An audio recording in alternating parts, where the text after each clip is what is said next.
what is truthfulness? And I think we need to start including it as a formal requirement in our association.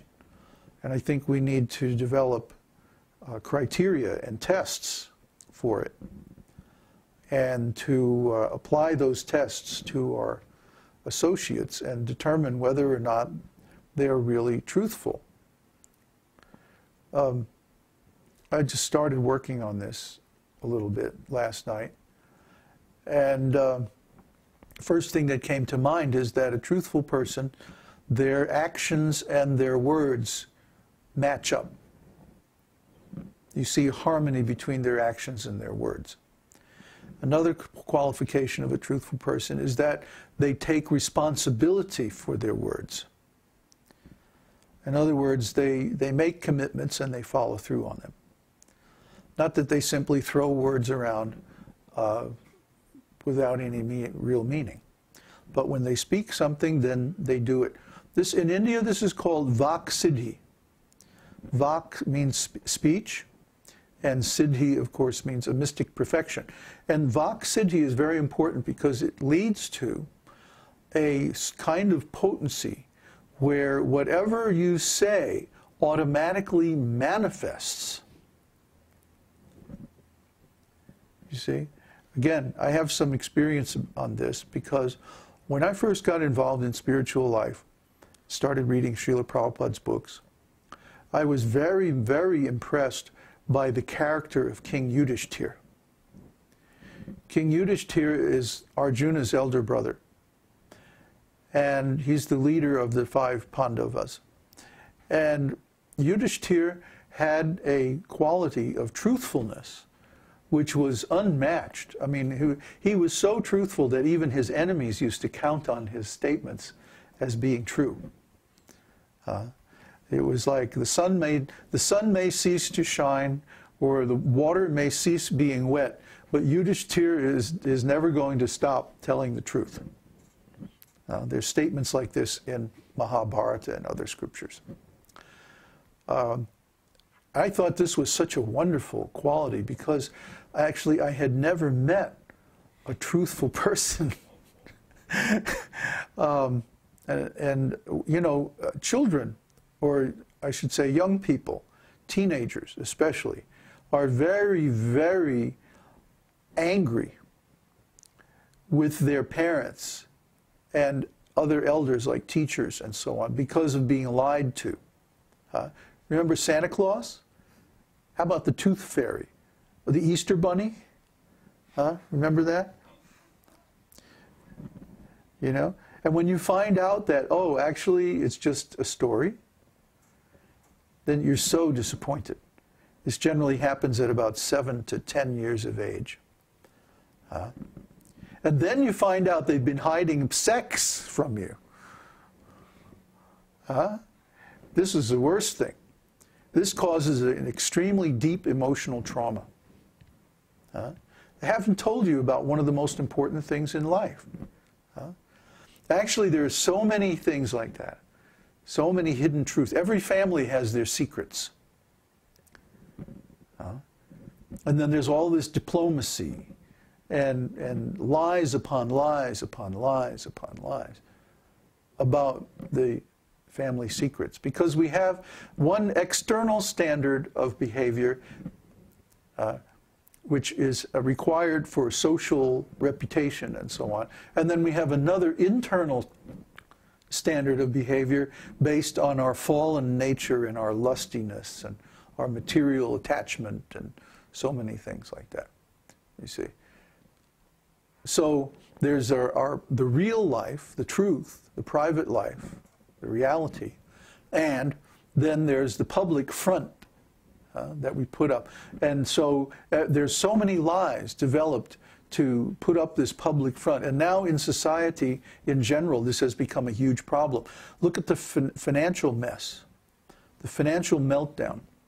Everybody is aware that the government, the banks, the loan companies, the investment companies that create these, what are they called, derivatives and all this stuff, are lying. Everybody, I mean, when I was growing up, the only person who you knew was lying for sure was a used car salesman. This is the best little, you know.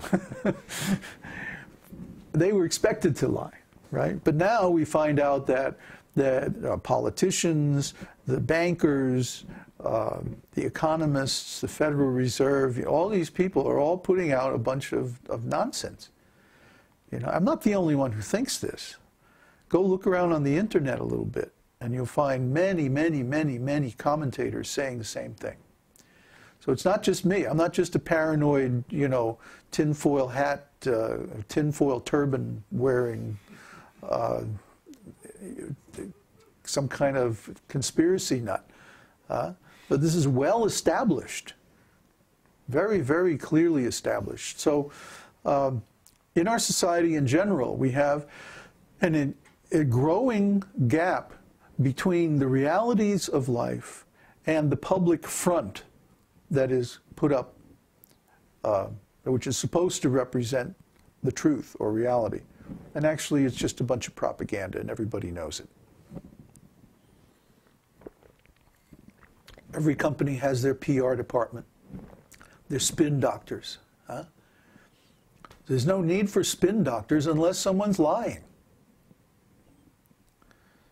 So this business of lying has become like an epidemic in society. The truth has become so elastic that most people actually don't even have a conception of what truth is. So they make promises that they never intend to keep just to get something, some temporary material benefit. And in this way they commit sinful activities. And of course, if a person commits, does this to a devotee, the punishment is very severe. The karma is really, really bad. So basically there's a shloka, I don't remember where it is, but when it says that when Krishna wants to send someone to hell for a long time, he arranges that they will offend one of his devotees. See? And generally these people are so dull that they don't even understand that they're being offensive.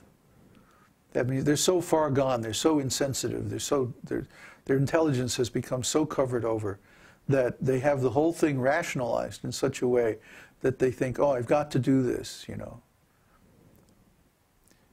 And devotees saying, hey, you know, you really shouldn't do that. You really don't want to do that. And then they just go ahead and do it anyway. So this means no intelligence.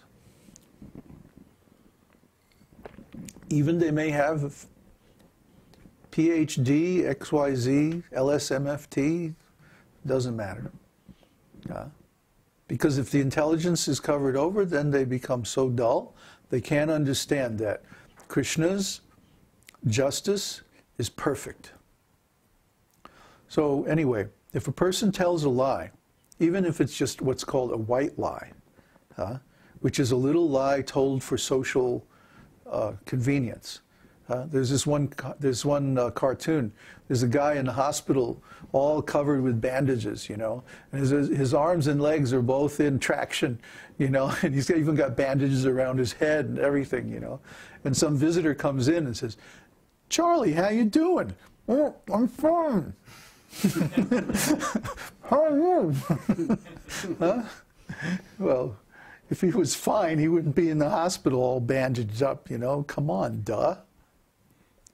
But people, even though they're suffering like anything, they put on this false front. And they don't accept any help from people who can really help. So the first thing that we have to do to get out of this situation, this suffering situation, is to be honest with ourselves and others. That, hey, I'm suffering. Hey, my life sucks.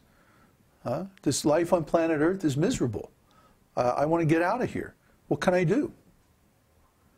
And of course, in the Vedas, there are so many prescriptions for this disease of material existence. So we're trying to make those available to people. But if people are not going to be truthful with us, how can we help them? It's just like if you went to let's say you're suffering from depression or something like that, and you go to a psychotherapist. And the psychotherapist says, well, tell me about your family. Right? So then you tell the psychotherapist the socially approved lie. Right? And if the psychotherapist is any good, he'll look you right in the eye and say, bullshit. Now tell me the real story. Huh? Because he knows. Everybody's got skeletons in the closet. Everybody's got things they want to hide. Everybody's got something to hide, except for me and my lion. Something like that. So we don't believe that anybody in this material world is capable of telling the full truth. Because to do that, you would have to know